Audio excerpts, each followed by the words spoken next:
P. നരേന്ദ്രനാഥിന്റെ ബാലസാഹിത്യ കൃതികൾ. പറയിപെറ്റ പന്തിരുകുലം.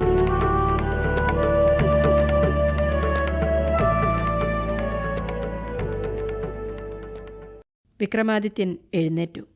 വരരുചിയുടെ ചുമലിൽ കൈവച്ചു. എൻ്റെ മനസ്സിലൊരാഗ്രഹമുണ്ട്. അതെന്താണെന്ന് വരരുചിക്ക് പറയാമോ? ഓഹോ, പറയാം. അങ്ങിപ്പോൾ മഹാരാജാവാണ്. ഭാരതം മുഴുവൻ വെട്ടിപ്പിടിച്ച് ചക്രവർത്തി കിരീടം ചാർത്താൻ അങ്ങ് ആഗ്രഹിക്കുന്നു. പടിപടിയായി ഉയരാൻ അങ്ങ് ആഗ്രഹിക്കുന്നു. എന്താ, ശരിയല്ലേ? വിക്രമാദിത്യൻ്റെ ചുണ്ടിൽ ഒരു പുഞ്ചിരി വിരിഞ്ഞു. വരരുചിയുടെ അഭിപ്രായത്തിൽ എന്നെപ്പോലുള്ള ഒരു ഭരണാധിപൻ എങ്ങനെ ചിന്തിക്കണം? വിക്രമാദിത്യൻ ചോദിച്ചു. ലോകത്തിൽ പല പല മാറ്റങ്ങളും നടക്കുന്നു തിരുമേനി. സർവചരാചരങ്ങളും ആകാശം പോലും മാറിക്കൊണ്ടിരിക്കുന്നു. ഇന്ന് അങ്ങ് മഹാരാജാവാണ്. നാളെ ചക്രവർത്തിയാവും. വർഷങ്ങൾ കഴിയും.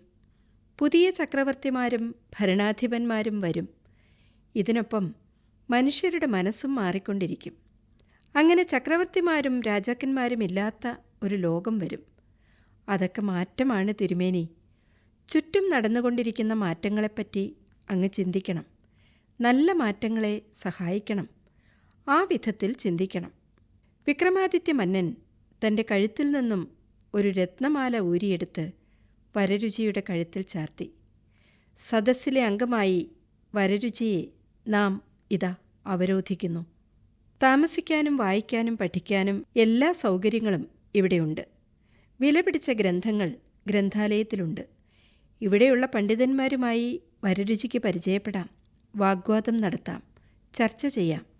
പക്ഷേ ഒരു കാര്യം. എന്താണത്? ഞാൻ പല വിധത്തിലും പരീക്ഷിക്കും. ഓരോരുത്തരുടെയും കഴിവ് പരീക്ഷിച്ചുകൊണ്ടേയിരിക്കും. അതുകൊണ്ട് മുഷിയരുത്. വരരുചി എന്നോട് പറഞ്ഞത് തന്നെയാണ് എനിക്കങ്ങോട്ടും പറയാനുള്ളത്. മുന്നോട്ടു പോകാൻ പാകത്തിൽ ചിന്തിക്കൂ. കുട്ടിക്ക് നല്ലത് വരട്ടെ. അങ്ങനെയാണ് വരരുചി കൊട്ടാരം പണ്ഡിത സദസ്സിലെ അംഗമായത്. അധികം താമസിയാതെ തന്നെ വിക്രമാദിത്യൻ്റെ പ്രത്യേക സ്നേഹവും ആദരവും പിടിച്ചുപറ്റാൻ വരരുചിക്ക് കഴിഞ്ഞു. നമുക്ക് സദസ്സ് ആരംഭിക്കാം, ഒരു പണ്ഡിതൻ എഴുന്നേറ്റ് നിന്ന് പറഞ്ഞു. വരരുചി വരട്ടെ, ഇപ്പോൾ വരും, മഹാരാജാവ് പറഞ്ഞു. വരരുചി ഓടിക്കിതച്ചുകൊണ്ടെത്തി. അതാ വരരുചി എത്തി, വരരുചി എത്തി, സദസ്സിൽ നിന്നും ശബ്ദമുയർന്നു. വരരുചിയോട് അസൂയയാണ് പലർക്കും. മറ്റു പണ്ഡിതന്മാർക്കറിവില്ലാത്ത പലതും വരരുചിക്കറിയാം. ജ്യോതിഷം, തർക്കശാസ്ത്രം, സമസ്ത കലകളിലുമുള്ള വിജ്ഞാനം, ഇവയിലൊന്നും വരരുചിയെ വെല്ലാൻ ആർക്കും കഴിയില്ല.